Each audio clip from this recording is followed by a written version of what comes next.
Hello,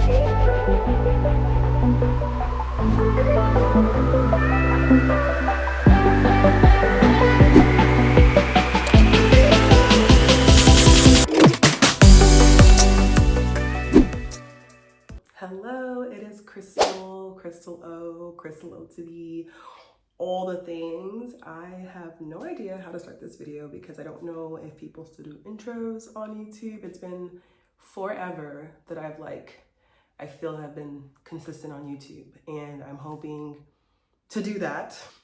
So much is happening in my life right now, like new home, starting an IVF journey again, all the things, building a new in-person community in the Dallas area of moms, and just like all the stuff is happening, and I'm so grateful. But anyways, let's jump to the purpose of this whole video. But I think like this is the part where I say, like, if you're not subscribed, go subscribe to my channel, like this video, comment, all the things, girl. Yeah, let's go ahead and just jump into the purpose of this video. I'm actually on my way out, well, about to be on my way out to a wellness exam for my third round of IVF. Whew, even just saying that sounds crazy. But I guess today the purpose of this video is to share why I have to go through IVF. Not that I have to share it with anyone, or like I don't owe anyone an explanation. I feel like this could just be helpful for someone out there that may have similar concerns, to educate someone, to help someone, just kind of, you know, be aware, be enlightened, and not maybe live in as much ignorance, or maybe, yeah, just knowing their options, right? So I'll go ahead and get started. I know this IVF topic can be somewhat of a taboo. It's not very welcomed in a lot of spaces in terms of like it being an option for conception. So I am aware of that. I'm not living under a tunnel. That's why it's such a sensitive topic, and that's why I didn't want to share about my journey. But God literally was like, if you do IVF again, you need to share it. Like, he kind of put it on my heart, like, you need to share your journey, because I had been living in just so much like, kind of like in hiding, like, I'm hiding. And God was like, no, like, I brought the miracle of your son about, and you're hiding by telling people what I used to bring that miracle to come to pass. Don't do that, okay? Because he gets the glory at the end of the day. At the end of the day, the Lord himself has to still say yes for that baby to be purposed, to be implant, to come to earth, to be here, right? So IVF is not this magic wand. IVF is not this magic procedure that automatically gives you a baby when you do it. It is the farthest from that, but it can bring about a child, right? Which is why I have my first son. It is not always going to work in the favor of it being a positive experience or result, or it may not even end in a baby. So I want to throw that out there real quick, because people have that misconception of just like, you know, oh my gosh, IVF, you just get to like get pregnant like on your own time and when you want, and all the things, right? Or we're playing God. And I'm like, okay, well, God still has to say yes and allow the baby to implant. So technically we can't play God. Even saying that people can play God is minimizing the power of God. So literally take that out of your vocabulary and just stop saying it, okay? Because playing God, like, are we being for real right now? Like, do you know who God is? Like, do you know how mighty he is? Humans cannot play God, I promise you. He is much bigger and much greater, much more wise, much more able, and can use medicine to bring about miracles, blessings, and that be also to his glory. So getting that out of the way real quick, that disclaimer, because I'm not going to entertain negative comments. I'm not going to entertain negative opinions, negative feedback, or whatever. So this is a safe space for myself and for other people who are going through IVF or their fertility journey. So if you do leave a negative comment, I'm sorry, this is not the space. So you probably will be blocked or just might delete it or whatever. I'm gonna just have to regulate it as I see fit, because again, this is not the space to be negative. Let's keep it positive, okay? Okay, now that that's out the way, why do I have to go through IVF? Why do I have to put myself through IVF for the third time? Why? What's going on? Okay, so my husband and I got married like 6 years ago at this point, which is insane. My husband and I got married 6 years ago, and for the 4 years that we had, been married, we were trying to conceive. It wasn't really working out. I'm going to fast forward his part and like maybe let him share it like when he's like here and like we can do it together. But we got to my part of the story and I learned that I had fibroids. So I already knew I had fibroids, but based off of a medication that I believe my OB was giving me at the time, it was actually growing my fibroids. Like I could literally feel my fibroids growing. Like I remember once telling the doctor or the nurse, like, hey, I feel like, there's a bulge in my abdomen, uterus area. She's like, oh honey, it's fine. It's just, it's your brain. Like you're more sensitive. I'm like, okay. Crickets, because a month or two later, I went into a new OB and he was like, oh, well, like, yeah, your fibroids are the size of an 18-week womb.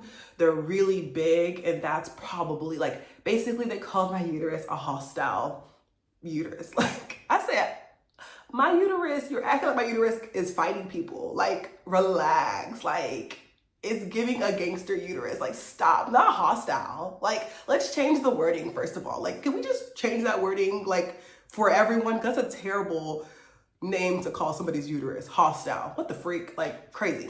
Anyways, hostile uterus, it's really big.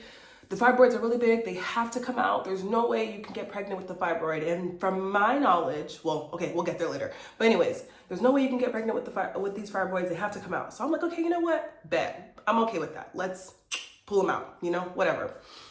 So we end up doing the surgery, end up getting scheduled for what is called an open myomectomy. No, I got scheduled for a laparoscopy, which is basically when they go into your belly button and they take it out, they chop, and they pull out the fibroids, because my fibroids were still in a place where they could potentially be done that way, right? Where they could just go minimally invasive through my belly button and take them out.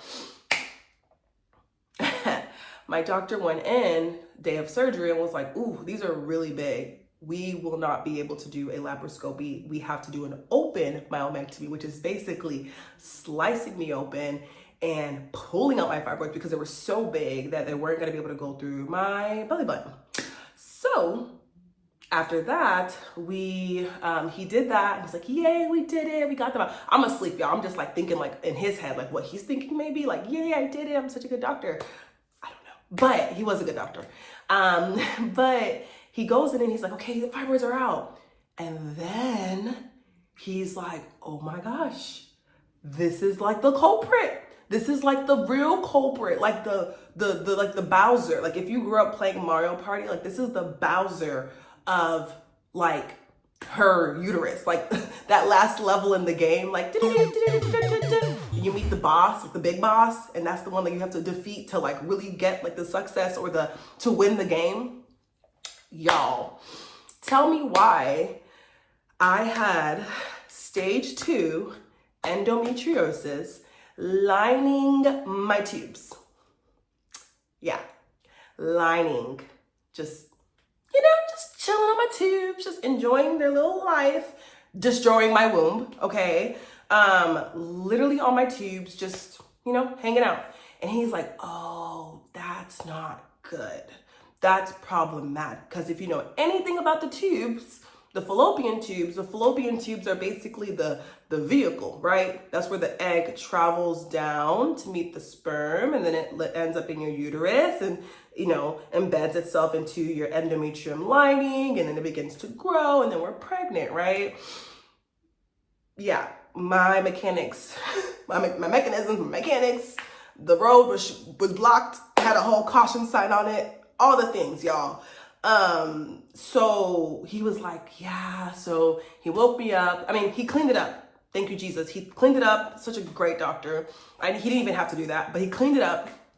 And he woke me up and they were like, yeah, you have stage 2 endometriosis. That's probably why you haven't been able to get pregnant.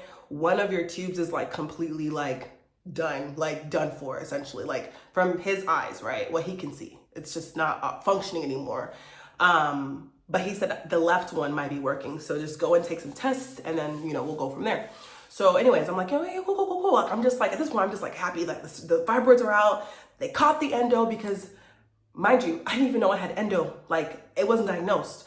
And endo cannot be detected on like a normal scan. Like, you have to like literally go in for surgery to have it detected or to like confirm a diagnosis of endometriosis.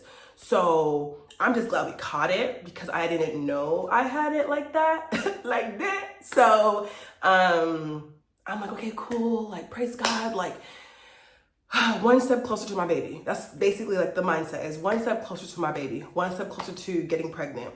It's been so long, we're one step closer. So after that, I get scheduled for a test. It's basically called an HSG test, where they basically put dye into your tubes to see if there's spillage or if there's an opening. Like, it basically, it's gonna like go through and like spill and show like, oh, your tubes are open. So anyways, they go ahead and do their test, and like, mind you, I'm like have headphones in my ear and I'm listening to Firm Foundation by Maverick City, and the lyrics are basically, rain came, wind blew, but I'm standing strong on you, and my house is built on you. I'm safe with you. I'm going to make it through. And I just kind of kept listening to that, like, Christ is my firm foundation, just like being fixed on that like promise, the words, the song, and just like whatever. So they do the HSG. He comes back and he's like, yeah, not even comes back. During the procedure, at the end of it, he's like, yeah, look at the screen. There's no there's no spillage. Like, it's basically not going through my tubes. The dye is not going through. Like, there's blockage. It's just kind of just like, I don't want to say destroyed because I believe that the Lord can heal anything and like, renew anything, but it's damaged, right? It's not functioning the way it's supposed to. So in that moment, the Crystal that I know would have been crashing out in that office. Like, okay, crashing out is a bit dramatic, but I would have been distraught. That's a better way to put it. I would have been very distraught. I would have been just heartbroken. I mean, as I should, right? But I had so much peace. Like, I just had so much peace, like unbelievable peace. It was kind of like, is everything okay? Like, ma'am, is the psych hospital next for you? Because why are you so calm? And it was to the point where I got in the car with my husband because he was waiting for me downstairs in the car.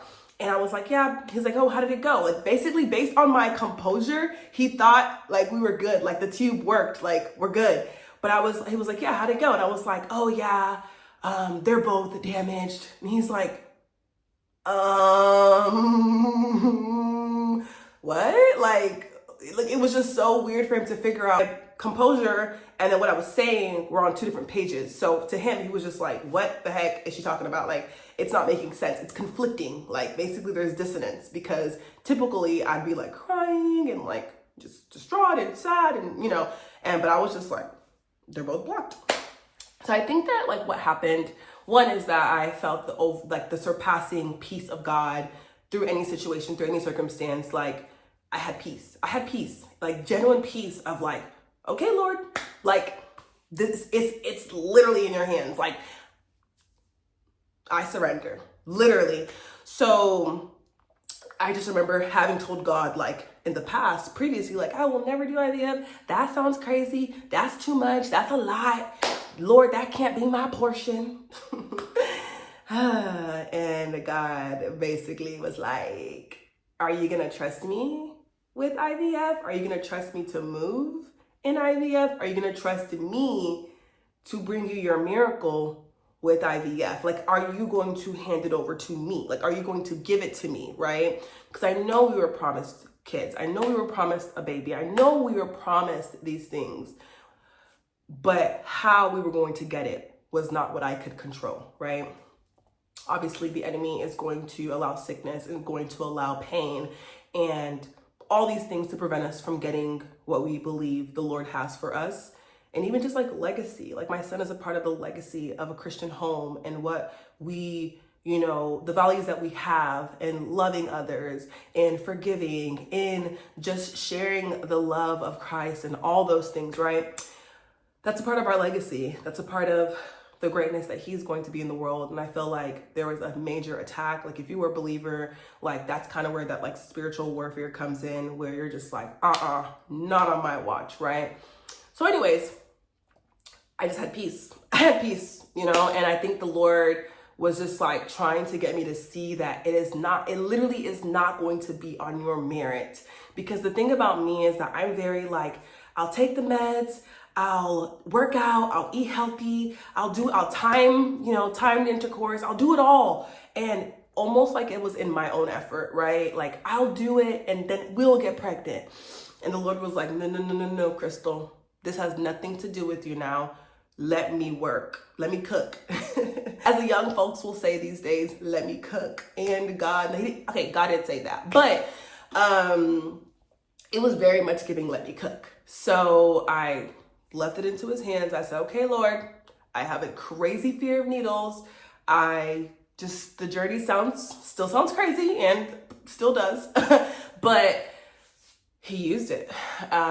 We started our journey a few months after that, and after we tried for the first cycle, we were successful with my son. And even that, okay, is a massive testament to the goodness and grace and faithfulness and the promise that God kept to our family, being that if you know anything about IVF, the first try, the second try, the third, no, those are not guaranteed. If anything, the first try is like a diagnostic of what we would do differently for the second try. Like it's not normal. I am an anomaly to have experienced success in my first round of IVF. Like that is not normal, okay? Just throwing that out there. But the Lord had his hand so much in this, like in terms of like following his direction, relying on him in faith, full faith, and believing that he could do this for me and my family. And he did. Had my son. And I guess like that's where I'll wrap this video up with. Of course, we did try again. I did miscarry. So again, this wasn't this perfect journey of like butterflies and roses, but I still saw God's hand even in the midst of that miscarriage. I didn't see his hand initially because that's hard. And maybe that can be a separate video talking about like my journey with miscarrying, grief, and all the other things. But all that to say, to keep to the point of this video, yeah, that's why I have to go through IVF. And I think as of right now, yeah, basically my son turns 2. As of right now, we haven't conceived within a year or 2 because my son's 2. That would basically technically put us at secondary infertility, like having secondary infertility and needing assistance or needing like support via another form of conception, right? So yeah, that's where I'm at right now. It's a big deal, and IVF is not taken lightly to me. It's very challenging emotionally, mentally, physically, spiritually. Every aspect of your life is pretty much challenged with IVF. So yeah, that's kind of where I'm at, and I am looking forward to sharing more about my journey, to educate, to inspire, to just kind of build like hope around this topic, and also build just the freedom for me to share my journey, and also to be obedient in sharing my journey. Because if it was left to me, baby, I would have popped out when I got pregnant and been like, pregnant. But I feel like that is a very mountaintop way to go about it. And I think the Lord wants me to share while I'm in the valley. So in the valley, we're sharing. But anyways, thank you for watching this video. If you did like it, go ahead and like it. If you are not subscribed, subscribe. If you have any kind thoughts or maybe even any questions, I don't mind answering questions. But obviously if I don't want to answer it, I just won't answer it. But I don't mind you asking questions. with a pure heart. Don't be asking questions that are throwing shade or just, you know, trying to cause issues. Or people on the internet can be very interesting when it comes to like their words. So choose them wisely. But for the most part, I'm operating in obedience by sharing my journey this time around.